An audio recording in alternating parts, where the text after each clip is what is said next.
अस्सलाम वालेकुम, this is Moid पीर। पाकिस्तानी सियासत की इस वक्त की जो कैफियत है गुज़श्ता 12 घंटे की, और जब दिन इस वक्त पाकिस्तान में बड़े भरपूर तरीके से शुरू हो रहा है, उसे देख के पता नहीं क्यों मुझे सिंड्रेला की स्टोरी याद आ रही थी। बचपन में ये स्टोरी आप सबने सुनी है, जब आप लोग लड़के लड़कियां थे और आदमी औरतें बन गए, लेकिन याद आपको होगी कि कैसे एक बड़ी खूबसूरत सी लड़की थी जिसकी माँ मर जाती है। माँ मर जाती है तो उसका बाप एक दूसरी शादी कर लेता है, वो सौदागर होता है। उस जमाने में भी वो माशाल्लाह उस जमाने में भी चीन का सफर किया करता है, कई कई महीनों के लिए गुम हो जाता है।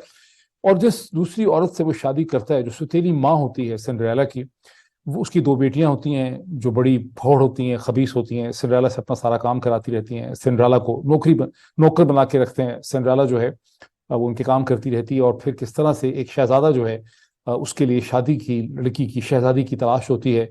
फिर वो जूते का किस्सा है, फिर वो पार्टी है, फिर उसमें वो परी आती है जो उसको बग्गी देती है। फिर वो शहजादा जो है वो जूते की, फिर वो जूता उस लड़की का डांस के बाद जो है वहां रह जाता है। और फिर वो शहजादे के लोग ढूंढते ढूंढते ढूंढते इस गरीब सिंड्रेला के घर में पहुंचते हैं, और वो जूता जो है वो सिर्फ सिंड्रेला के पाँव में फिट होता है। एंड देन शहजादा सिंड्रेला को प्रपोज कर देता है, और सिंड्रेला और शहजादे की शादी हो जाती है।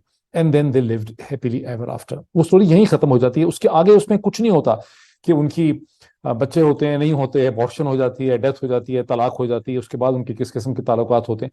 लेकिन सिंड्रेला की स्टोरी का जो नुकसान हुआ दुनिया को, एक तो दुनिया भर की औरतों लड़कियों के जहनों में ये बात बैठा दी गई कि उनकी जिंदगी में एक प्रिंस आएगा। मैं समझता हूँ इस स्टोरी ने जितना औरत को नुकसान पहुंचाया है, मैं अपनी बेटी को अक्सर कहता हूँ कि इसके बारे में उसको एक पूरी किताब लिखनी चाहिए कि दुनियाए औरत जो है, जो हवा की बेटी है, बिनते हवा जो है, उसको इस कहानी ने जितना नुकसान पहुंचाया है शायद किसी और कहानी ने नुकसान नहीं पहुंचाया।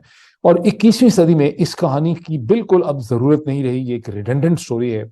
ये मॉडर्न जो औरत है उसके लिए एक बहुत बड़ी तौहीन की स्टोरी है।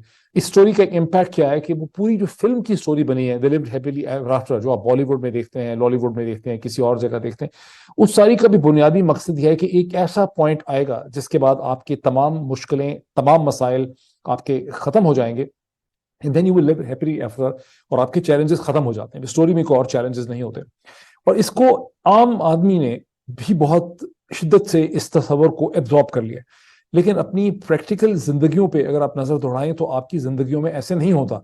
इम्तिहान की कामयाबी के बाद, जॉब की कामयाबी के बाद, प्रमोशन के बाद, एक नई जॉब मिलने के बाद, एक नया कॉन्ट्रैक्ट मिलने के बाद, एक नया बिजनेस मिलने के बाद, एक नई कहीं पे यूनिवर्सिटी में जॉब, कुछ भी मिलने के बाद नए चैलेंजेस जो हैं वो शुरू हो जाते हैं।